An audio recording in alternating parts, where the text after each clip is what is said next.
Hey Booksters, it's Morgan, and in today's video I'm going to go over my 2024 TBR. So for those of you that are new to the book world, TBR means to be read, and I'm someone who likes to plan out books months and months in advance. So anytime anyone suggests a book, I pull up my notes app and I'm like, let's get to it. So I'm actually planned out through, let's see, yeah, the end of November. And that is without including anything that comes up, so I'm assuming that it will be through the end of the year, adding a few different books. Currently, my goal is to read one book a week, and it's been going pretty well since like June of last year, so that will be the pace that I continue with, and I will tell you about the books on my TBR, how they came to be on the TBR, and if I know anything about the book. All of these are pretty much romantic fantasy. There are a few YA novels, but mostly it's romantic fantasy. I will say, when I was looking up the summaries for a lot of these, it's always like an orphan child thrown into these games or something like that. So that was not intentionally done. I just feel like some kind of like family strife is a key element of hey Leo, of romantic fantasy for whatever reason. So just so you know beforehand. Okay, so starting off, I read the first from Blood and Ash. I'm gonna move him. I read the first from Blood and Ash last year, like towards the end, which I know is just like a few weeks ago, but I feel like I should say that because who knows when you're watching this video. Yeah, so the first book that I'm reading for this year is the second Blood and Ash, which I'm actually taking a little bit over a week for just because the book is so long. It's like 20 hours on Audible. So the rest of the books are on this list because Blood and Ash is a 6-part series. So I'm hoping that I can start speeding it up with the Blood and Ash series. But yes, okay, so the second Blood and Ash, Vicious Grace. If you guys have heard about that book, I think it might have been on Book Talk Book, but my friend Christina picked it out for this. It was actually pretty good. It would be hard for me to describe because it's so similar to From Blood and Ash that I think I might have been tandem reading them because I needed to read From Blood and Ash for book club, and it all has just like combined in my mind. But same kind of concept of From Blood and Ash. It's like a girl who's like chosen, and she has to like, oh, okay, so for Vicious Grace, she like keeps killing her husbands. She needs to get married to like defend her land, and she's like anointed in a sense, but every time she touches someone, she kills them. So she ends up falling in love with this guy, and yeah, that's all you need to know. I guess you could probably assume the ending, but there is a second book which starts the actual war, and that is what the second Vicious Grace book's about. Okay, so then we move on to From Blood and Ash 3. I'll put the title here. And then the week after is the book club book, which is going to be the Britney Spears book, which I've heard is actually really good and pretty sad. I'm not someone who usually reads memoirs, but I think it will be an interesting read for sure to learn about everything she went through. And then on the 21st, the week of the 21st, we have the Crescent City 3 release, which I'm so excited about. Sarah J. Maas just posted an excerpt from the book that combines a bunch of different characters from a bunch of different series, so I'm super excited for that. And yeah, I thought there was gonna be like a midnight release party like there was for Iron Flame, but I haven't seen anything, so I might be making my own release party with my friends for that.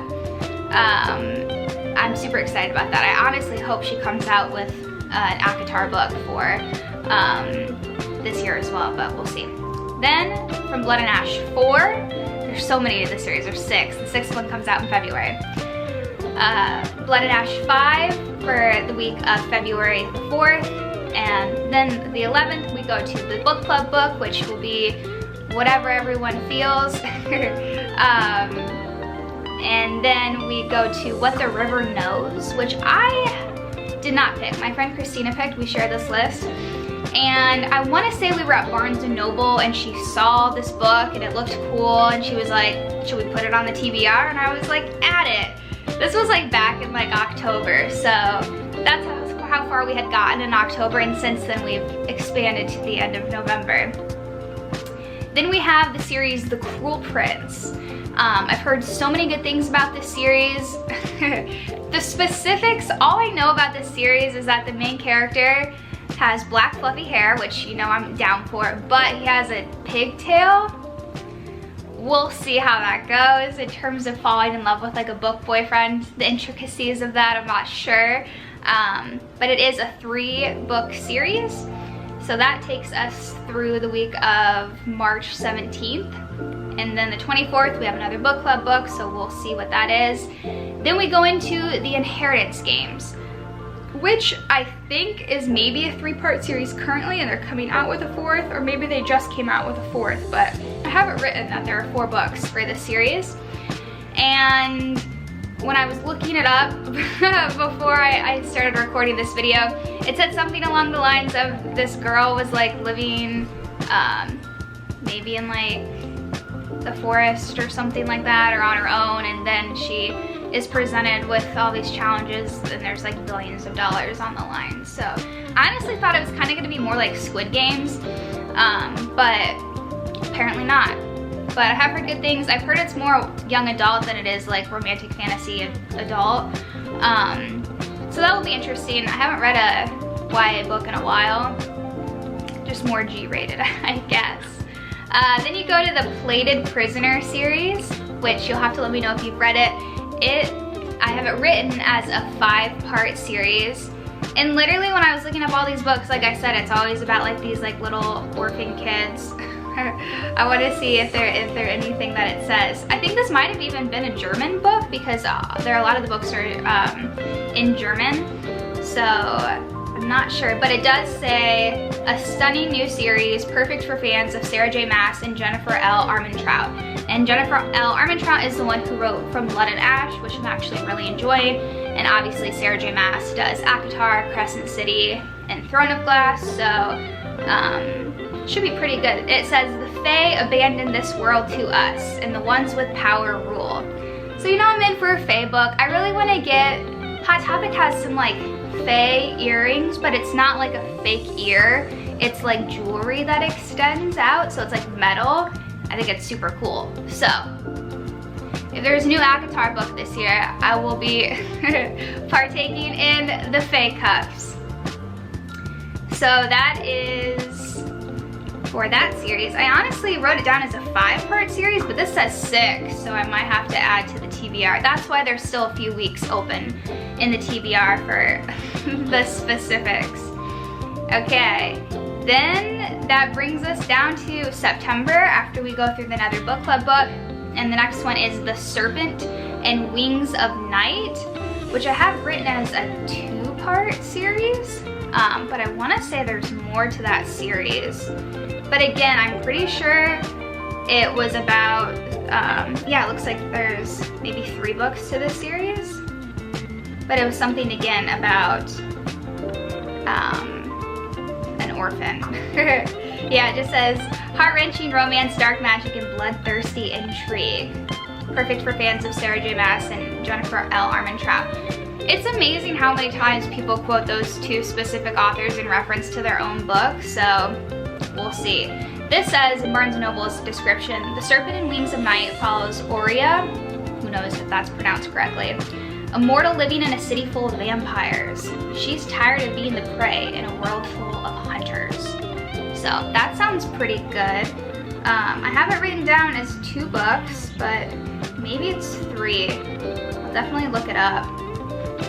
Okay, then we have the book Tomorrow and Tomorrow and Tomorrow, which I've seen at Target. I've also had friends who have read it, but my general understanding of the book is it's about game designers, video game designers that maybe fall in love and they can't be together and see each other later in life. And that's really all I know about that. Then we go on to July 28th, which is Beach Read.